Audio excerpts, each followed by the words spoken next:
अखण्डमण्डलाकारं व्याप्तं येन चराचरं तत्पदं दर्शितं येन तस्मै श्री गुरुवे नमः। प्रणाम भगवान।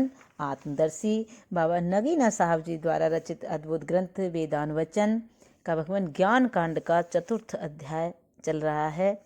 और भगवान उदान प्राण रूप छकड़े में लादता और चल देता है, उसकी पूरी प्रक्रिया समझा रहे हैं भगवान। अब यहाँ से आगे लेते हैं। हे राजन, यह कब होता है और क्यों कर होता है, आप कान लगाकर सुनिए। अब यहाँ से भगवान, जब शरीर में रोग या बुढ़ापे से जीर्ण शीर्ण हो जाता है और खाया पिया उसे कुछ नहीं लगता, और यह तब होता है जब यहाँ के भोग समाप्त हो जाते हैं, तो उस समय इस शरीर से वह इस तरह संबंध छोड़ देता है जिस तरह एक आम या जामुन का पका हुआ फल टहनी के जोड़ से जुड़ा होकर गिर जाता है, या नहीं पका तो आंधी और हवा आदि के झकोरे से गिर पड़ता है। निदान जब यहाँ के भोग के कर्म समाप्त होते हैं तो अनेक हेतुओं के कारण, जो यद्यपि ज्ञात होता है किंतु यहाँ गिने नहीं जाते, बहुत सुगमता से प्रत्येक अंग से संबंध त्याग देता है। पका हुआ आम का फल अपनी टहनी के जोड़ से अलग हो जाने पर फिर दूसरी टहनी से जोड़ नहीं रखाता, परंतु यह जीवात्मा तो एक शरीर को छोड़ता दूसरे शरीर से संबंध पा जाता है। जिस तरह जागृत से स्वप्न में जाता निद्रा के शरीर से संबंध पा जाता है, उसी तरह इस शरीर से उठता और दूसरे शरीर से संबंध पाता हुआ जीवन के भोग पाता है।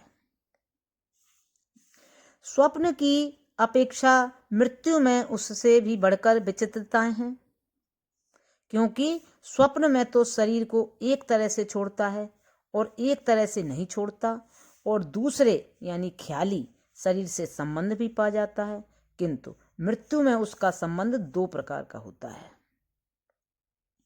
पहला संबंध उसका जो नए शरीर से होता है, इसी शरीर का संबंध होते हुए हो जाता है। जब यह संबंध उसको प्राप्त हो जाता है तो फिर विधि और नियम से इस शरीर को बिल्कुल छोड़ता हुआ एक रूप से दूसरे रूप में नियत सड़कों पर चलता है, नए शरीर से पूर्ण संबंध पा जाता है और भोगता सा जीवित सा हो जाता है। उसका पहला संबंध मानो कि उसका संकल्प और आदेश है, जिसे भावना कहना चाहिए। दूसरा संबंध उसका मानो चल देना है। उस पहले संबंध में जो उसको उठना होता है उसे संस्कृत में उत्क्रांति कहा करते हैं, और दूसरे संबंध में जो उसका उठना होता है उसे संस्कृत में गति बोलते हैं। उत्क्रांति वास्तव में रुस्त है और गति का अनुवाद खेज है, इसी कारण प्रलय को उर्दू में रुस्त खेज बोलते हैं। यह सूक्ष्म विषय भी एक उदाहरण से तुम्हें सरल हो जाएगा, कान लगाकर सुनिए। जैसा कि एक चक्रवर्ती राजा जब एक देश से दूसरे देश की सैर का संकल्प करता है तो उसकी इच्छा पाकर दरबारी लोग चिट्ठी पत्रों से वहाँ के सूबेदारों पदाधिकारियों को सूचना देते हैं और समय नियत करते हैं। फिर वह एक एक स्थान होता हुआ वहाँ जाता है। इस तरह मृत्यु में भी उसका पहला उठना देवताओं को सूचना देने के समान है, और उसका दूसरा उठना सेना के प्रस्थान बाद प्रस्थान के समान है।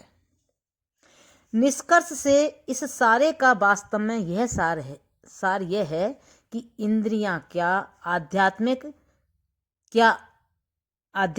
क्या आदिदैविक और क्या आदि भौतिक, सब की सब वास्तव में एक समान सब में सब कुछ कर रही हैं, और इसी यानी जीवात्मा की चाकरी में धरती और आकाश होकर और भोग तैयार कर रही है, और इसी के संक्षिप्त भोग के लिए उनमें भोग के साधन कान नाक आंख में आई हुई विशेष सेवाएं कर रही है, और इन बंधनों के कारण यही आध्यात्मिक आदि भौतिक और आदि दैविक नामों से विभक्त हो रही है। इन्हीं नामों और पर्दों के विचार से वे स्थान स्थान पर प्रत्येक वस्तु में इसके भोग के लिए तैयार कर रही है। और आध्यात्मिक इंद्रियां तो मानो इस शरीर में भोग दे रही हैं, क्योंकि वास्तव में क्या आध्यात्मिक, क्या आदि भौतिक और क्या आदि दैविक सब एक हैं।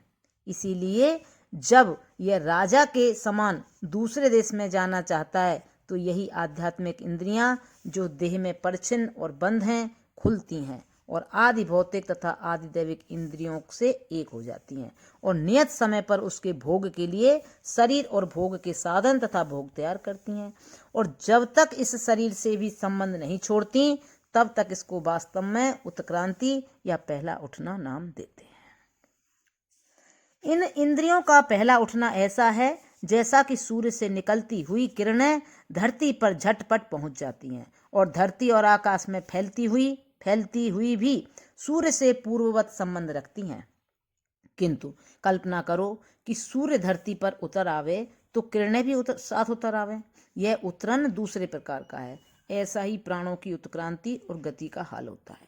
हे राजन, अब यूं समझ कि जब यह मनुष्य ऊंची श्वास लेता है और मृत्यु के लक्षण प्रतीत होते हैं तो देवता यानी आदि दैविक इंद्रियां उनकी भावना को पाते उसी तरह तैयारियां और प्रतिज्ञाएं करते हैं जैसा कि देशों के मनसबदार पदाधिकारी राजा के पधारने में करते हैं।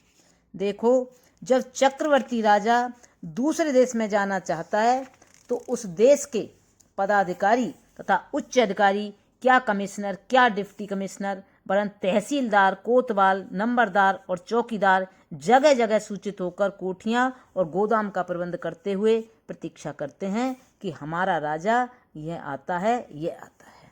इसी तरह जब यह मनुष्य ऊंचे श्वास लेता है तो देवता लोग क्या आदि दैविक देवता लोग क्या आदि दैविक, क्या आदि भौतिक, सब के सब उसकी इच्छा के अनुसार सूचित होते हुए क्या शरीर और क्या शरीर के साधन, उसके भोग और भोगों के साधन नियम और विधान के अनुसार तैयार करते हैं और प्रतीक्षा करते हुए पुकारते हैं कि अब श्रीमान, अभी श्रीमान यहाँ आया चाहते हैं। हे राजा, ये देवता इच्छाओं के उत्तम ज्ञाता हैं और उत्तम काम करने वाले हैं। तेरे इन कर्मचारियों में भूल संभव है, परंतु उनमें भूल भी संभव नहीं, वरन वे जानते हैं कि श्रीमान जी को इस प्रकार की कोठी या बंगले की आवश्यकता है और उस बंगले में इस तरह भोगों की आवश्यकता है और पहले आते ही वे दूध लेंगे, फिर खाना मांगेंगे, इसलिए दूध की मटकियां और खाने के सामान सब तैयार करते हैं। क्या तू नहीं देखता कि जब गर्भ होता है तो माँ की दूधियाँ में किस तरह दूध बनाते हैं। इस प्रकार के विचारों से निश्चय हो सकता है कि उपर्युक्त इंद्रियां आध्यात्मिक, आदि भौतिक और आदि दैविक मनसूबों पर एक समान विभक्त होकर इसी की सेवा के लिए संसार में फैलती हुई सब में सब कुछ कर रही हैं और यही उनका ध्युलोक का राजकुमार है और प्रत्येक स्थान पर इसी की प्रतीक्षा और इसी के स्वागत की सब प्रतीक्षाएं करते हैं। प्रणाम भगवान। यहाँ से आगे कर लेंगे। ओम शांति शांति शांति।